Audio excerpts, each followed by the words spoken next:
Hey y'all, thanks for tuning into another video. This is how to stop taking on someone else's emotional load. And this is a really hard one for those people who are people pleasers or those people who have chronically been over responsible for other people's emotions, because you develop your identity around that. I'm always helping people with their emotional state. I'm always helping people to feel better. It's not a poor choice to want people to feel better inside of their spaces. But think about a time where you felt sad or frustrated or unhappy or depressed or anxious. The people who meet you with strategies to get you out of that emotional state are probably the least helpful people to you in that space. Because either you're stuffing the emotion so you can be happy and joyous again, or you're counting on that person to consistently get you out of emotional spaces where you're spiraling into a negative sector. So when people are able to hold space for your emotion, not take on your emotion, not become the same emotion that you are, but hold space for that emotion, let you discuss that emotion, let you explain why you feel that emotion, let you be frustrated, let you scream at the top of your lungs, not at them obviously, but whatever it is that you need in that space, usually those people are the people who are the most helpful to you. But just being that person and not being able to offer the support of strategy sometimes makes you the emotional dumping grounds. So when you think about the people who are most helpful to you, it is the people who see you, but then it is also the people who try to give you some sort of strategy to get yourself out of this space. And even though sometimes you don't want to hear the strategy, because sometimes we just want to wallow in the emotions that we're in, the way that we become emotionally dependent on other people is by those people constantly being the people who are there for us to regulate our emotions. And that's not the same thing as having someone to support us. So in turn, if you're the person who is always the emotional dumping grounds, part of the reason that that's happening is because you're trying to be a fixer, and or you're only listening constantly to people's emotional unloading, and they're not getting themselves out of a space because there's no strategies being offered to help them. So you continue to be their emotional dumping ground, and eventually you start to take on and absorb those emotions. So how do we get to breaking the pattern of over-functioning emotionally for other people? Well, the first step in this is to identify that that pattern even exists.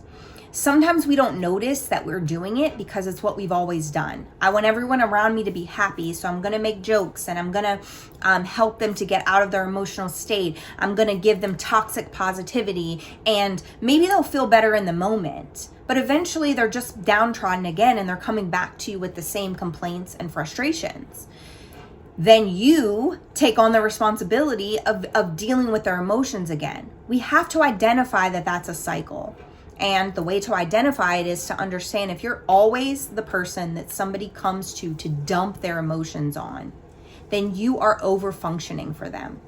If you feel like you're constantly there for other people to share their emotional space with, and you don't really see them changing that behavior, they just keep coming to you to fix how they feel, then you're probably over-functioning emotionally for other people. And so you have to identify that pattern.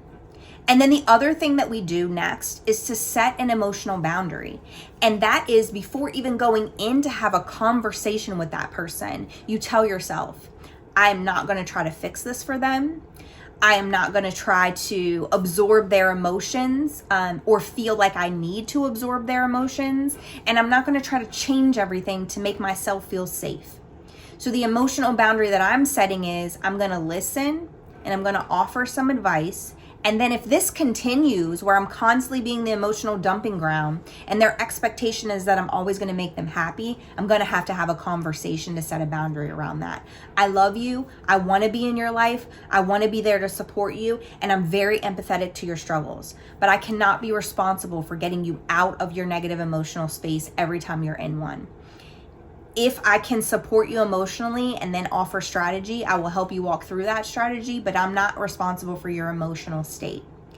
And that's how you are able to maintain healthy relationships without guilt. Because when you start to notice that you feel guilty for the way that other people are feeling, then you're taking on the responsibility of their emotions, and that's not yours to carry. So it looks like if you listened to the pod earlier, I talked about a scenario in which an ex-boyfriend that I had tried to make me responsible for his emotional state when he was going through a time period where he had lost his job. And I started to notice a pattern where it was always me constantly trying to make him feel better and him saying that I wasn't doing enough because he didn't feel better. And I started to realize his pattern, which was he had an expectation for his family members, and when they didn't meet that expectation, then he placed everybody's burden onto me. And so I had to notice that pattern. I had to notice what I was doing. And I did. I was able to see, hey, every time he feels this way, now you feel this way. You were happy when you got on this phone call, and now you're sad too. And nothing even sad is going on in your space.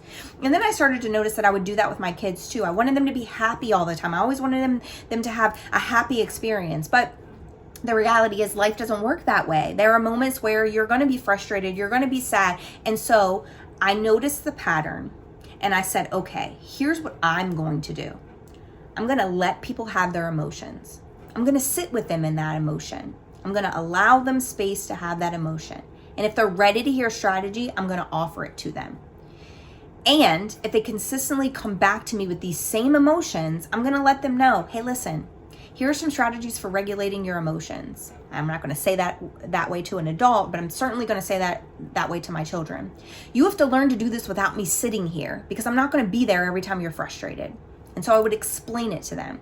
For an adult, I might say something like this: I'm happy to be here for you to sit in your emotions.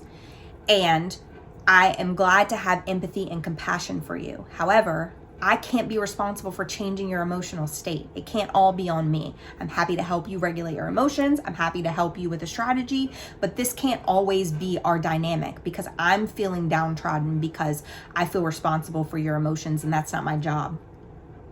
And eventually I had to end up leaving that relationship. However, if I were still in that relationship and something had changed in that space, I would have been able to identify when it was healthy.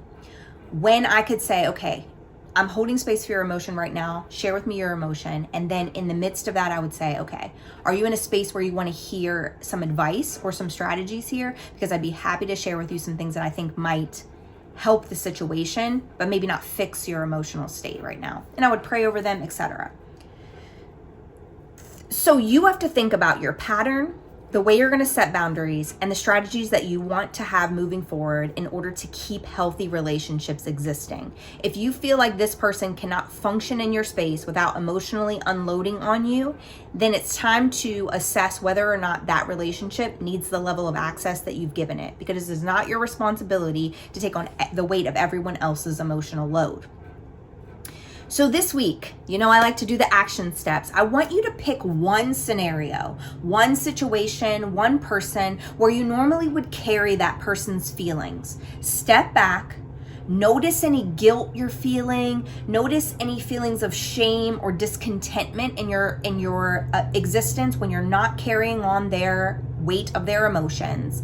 And journal your observations. You're just taking an aerial view and watching yourself and how you respond to this. You'll start to see where you become uncomfortable, what part of the conversation made you feel uncomfortable.